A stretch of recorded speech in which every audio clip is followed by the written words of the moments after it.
Good morning, Mike, Managing Directors and Global Partners. Here is your news brief for Tuesday, June 9th, 2015.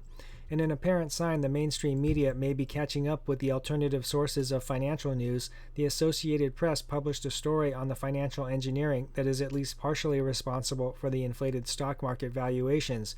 In an analysis of 500 major companies, the AP found that the gap between the adjusted profits that analysts cite and the bottom line profits that companies are legally required to report has widened significantly in the last 5 years.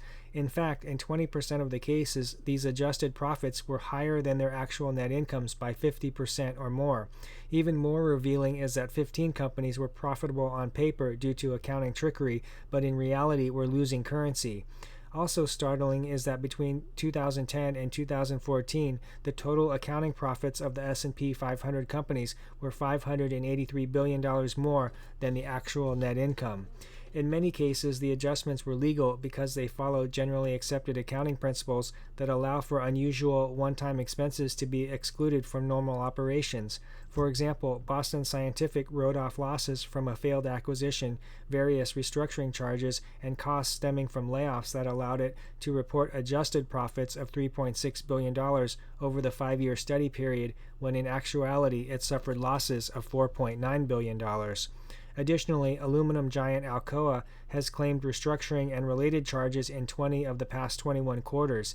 The company lost $900 million between 2010 and 2014, but its adjusted profit for that period was reported as $3.1 billion. While we understand why the accounting rules allow these unusual expenses to be reported outside of the normal course of their businesses, they can be abused and used to mislead investors about the true state and value of a company. After all, when they occur every quarter and total billions of dollars, that currency has to come from somewhere and be earned back for the company to continue as a going concern. So the problem is a combination of abuse of accounting rules and the failure of Wall Street analysts and media to report the true bottom line figures. And in related news, Paul Volcker, a former chairman of the Federal Reserve, has issued a warning saying that many states are also succumbing to the temptation to use creative accounting practices that obscure their true fiscal health and push current costs onto future generations. In other words, kick the can down the road. A new report by the Volcker Alliance, a government reform group he founded, says that Illinois, Detroit, Michigan, New Jersey, and Puerto Rico are among the worst offenders. One of the common practices governments at all levels use is shifting taxpayer funds that were budgeted for one thing and spending them on another, with the promise to return the funds for their original purpose at a later date.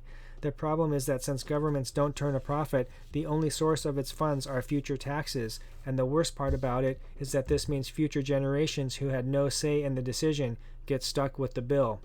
And finally, in the aftermath of the collapse of the housing bubble in 2008, a new housing crisis has formed. Naturally, all of the homeowners who lost their homes to foreclosure became renters, but the surge in demand for rental units has pushed rents up past 30% of the monthly income threshold that is considered a maximum to maintain a healthy financial situation. High rents compound the problem because it makes it more difficult for renters to save for a down payment on a home of their own, which traps them into being permanent renters. The Urban Institute did research that supports this thesis. It predicts that home ownership will continue to decline for the next 15 years and could possibly bottom in 2030 at 61%, below the lowest level since record keeping began in 1965.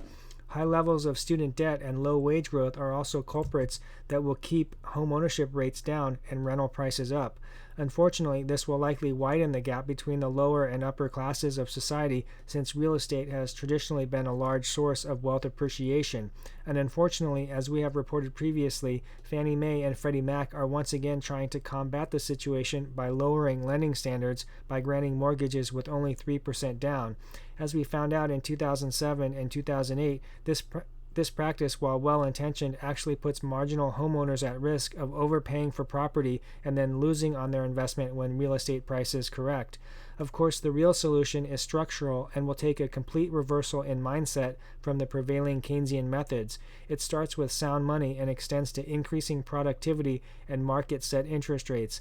Without these three components, the foundation for a healthy housing market and a healthy economy cannot be achieved or sustained for any length of time.